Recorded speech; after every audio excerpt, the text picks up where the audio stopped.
फागुन मास के शुक्ल पक्ष की द्वादशी यानी कि आमलकी एकादशी के अगले दिन श्याम बाबा की पूजा की जाती है, उनकी जोत ली जाती है।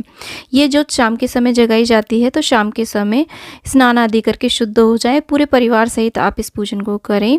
और चाहे तो हर महीने के शुक्ल पक्ष की द्वादशी को आप श्याम बाबा की जोत ले सकते हैं, परंतु फागुन मास की जो द्वादशी होती है शुक्ल पक्ष की, उसमें तो विशेष रूप से श्याम बाबा का, खाटू श्याम बाबा का पूजन किया जाता है, उनकी इस तरीके से जोत ली जाती है। अब ये जोत आप चाहे तो अपने घर के मंदिर के आसपास पूजा स्थल पर या फिर किचन में, यदि आपके किचन में नॉनवेज नहीं बनता है तब आप इस पूजन को कर सकते हैं। अच्छी प्रकार से साफ सफाई कर लें। आप चाहें तो डायरेक्ट ज़मीन में गाय के गोबर आदि से लीप करके या हल्दी से लीप करके भी ज़मीन में भी इस जोत को जगा सकते हैं। तो यहाँ पर मैं देखिए खड़िया और गेरू से इस तरीके से लीप रही हूँ, आप हल्दी से भी लीप सकते हैं। सुंदर सी अल्पना हम बना लेंगे। तो ये पूजन मैं किचन में कर रही हूँ, आप किसी भी शुद्ध स्थान पर इस पूजन को कर सकते हैं, पूर्व या उत्तर दिशा की ओर मुख करके। तो देखिए मैंने इस तरीके से चौक बना लिया है। तो ये जो पूजन है बहुत ही विशेष माना जाता है। और यदि आप जीवन में आपके में विफलता ही विफलता आ रही है, चारों तरफ से निराश हो चुके हैं, हारे के सहारे माने जाते हैं श्याम बाबा, तो आप श्याम बाबा की शरण में अवश्य रूप से चाहिए। इस तरीके से हमने देखिए रंगोली बना ली है। और यहाँ पर देखिए मेरे आज के इस पूजन में मैं श्याम बाबा की बिना फोटो प्रतिमा के इस पूजन को करके दिखा रही हूँ। आप वहाँ पर अपने ठाकुर जी को, लड्डू गोपाल जी को, जिन किसी की भी आप पूजा करते हैं उन्हें भी आप यहाँ पर विराजमान कर लें। और यहाँ पर सवा मुट्ठी चावल रखे जाते हैं, और सवा मुट्ठी से ज़्यादा भी आप रख सकते हैं, चाहे तो 1.25 किलो या फिर 5 किलो आदि, जितना ज़्यादा दान करना चाहे उतनी आप रख सकते हैं। उसके बाद में एक बड़ा सा दीपक हम जो तैयार करते हैं देसी घी की, इस तरीके से उसको भी हम इस तरीके से टीक देते हैं। फिर गणेश भगवान का ध्यान करते हुए, श्याम बाबा की जय बोलते हुए, श्याम बाबा का जय जयकार लगाते हुए हम इस प्रकार से ज्योत को प्रज्वलित कर देते हैं। इसके बाद में एक धूप भी हम यहाँ पर जला देते हैं। अब ये जो हमने जोत जगाई है, इसी को श्याम बाबा का स्वरूप मान करके हम श्याम बाबा का पूजन करते हैं। और अगर आपके पास फोटो प्रतिमा श्याम बाबा की नहीं है तो कोई बात नहीं, आप जोत को ही श्याम बाबा मान करके उनका पूजन कर लें। जोत को हम छींटा दे देंगे, यानी कि हमने श्याम बाबा के स्वरूप जोत को टीका कर दिया है। उसके बाद में जो आपने लड्डू गोपाल जी या ठाकुर जी भगवान श्री कृष्ण यहाँ पर विराजमान करें, उनको भी आप टीका करें, उनका भी आप पूजन करें। और इत्र लगा करके हम इस तरीके से कलावे में वस्त्र रूप भी अर्पित कर देंगे। और भगवान श्री कृष्ण का भी हम साथ ही साथ पूजन करते चलेंगे। इसके बाद में जो भी पुष्प उपलब्ध हो जाते हैं, श्याम बाबा का ध्यान करते हुए, भाव करते हुए हम पुष्प अर्पित कर देंगे। इस तरीके से शाम के समय प्रदोष काल में ये पूजन करना होता है। और फागुन के महीने में प्रत्येक पूजा में हमें अबीर गुलाल का प्रयोग करना चाहिए। इस तरीके से देखिए हम सभी को रंग लगा देंगे, अबीर गुलाल इस तरीके से अर्पित कर देंगे। उसके बाद में एक अग्यारी की जाती है, धोंक ली जाती है बाबा की। इस तरीके से गाय के उपले को सुलगा लें, उसके ऊपर 5 आहुतियाँ घी की दें या कपूर आदि डाल करके अग्नि को प्रज्वलित कर लें।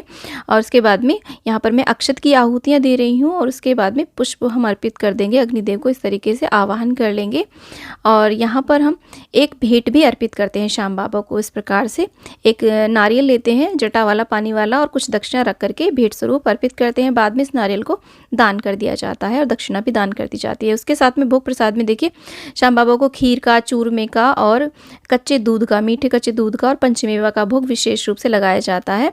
और इसके बाद में इस तरीके से जो हमने अग्यारी की है उस पर हम 5 बारी छींटा दे देते हैं। सारी वस्तुएं जो भी भोग प्रसाद की हैं वो हम इस अग्यारी में, जो छोटा सा हम हवन कर रहे हैं धोक में, अवश्य रूप से अर्पित करेंगे। ये सीधे ईश्वर तक पहुंचती हैं। इसमें इस तरीके से भाव करते हुए हम भोग प्रसाद, सारे भोग प्रसाद इसमें अर्पित करेंगे। अब ये ज़रूरी नहीं कि आप सारे भोग प्रसाद यहाँ पे अर्पित करें, सिर्फ चूरमा से भी आप पूजन कर सकते हैं या फिर खीर से। कोई भी एक वस्तु इसमें से भोग की अवश्य होनी चाहिए। कोई ना कोई ऋतुफल भी आप यहाँ पे अर्पित कर सकते हैं। तो इस तरीके से जो फागुन मास के शुक्ल पक्ष की द्वादशी आती है, उसकी शाम को इस तरीके से जोत जगाई जाती है। अब ये जो जोत है ये पूरी रात ऐसे ही जलती रहनी चाहिए। इसमें बार बार हम घी अर्पित करते रहते हैं। इस प्रकार से बड़ा सा दीपक लें। इस प्रकार से देखिए हम जलवार देते हैं, यानी कि यहाँ पर हम एक तरीके से मिनस देते हैं अपने पूजन को, हाथ में जल लेकर के फेर देते हैं जल को, और जल का एक लोटा भर करके रखते हैं। और भोग प्रसाद यहाँ पर भगवान लड्डू गोपाल को भी हम अर्पित कर देते हैं। तुलसी दल भी आप अर्पित करें अवश्य रूप से लड्डू गोपाल जी को। उसके बाद में हाथ में कुछ अक्षत पुष्प लेकर के हम खाटू श्याम भगवान की कथा अवश्य रूप से यहाँ पर सुनते हैं। अब ये जो पूजन है इसमें परिवार के सभी सदस्य इस अग्यारी में भोग प्रसाद अर्पित करते हैं और आहुतियाँ देते हैं भोग प्रसाद की और अक्षत आदि की या सामग्री की। कि लौंग के जोड़े भी आप चढ़ा सकते हैं। तो सभी मिल करके इस पूजन को करें। इसके बाद में हम कपूर से आरती कर देते हैं। देखिए खाटू श्याम बाबा की यदि आरती नहीं भी आती है तो आप मन ही मन उनकी जय जयकार बोलते रहें। यहाँ पर जयकारे भी लगाए जाते हैं। ओम श्री श्याम देवाय नमः, खाटू नरेश भगवान की जय हो, लखदातार तेरी सदा ही जय जयकार हो, हारे के सहारे की जय हो, खाटू श्याम भगवान की जय हो। इस प्रकार से जय जयकार बोले जाते हैं। और परिवार के सभी सदस्य इस प्रकार से धोक अवश्य लें।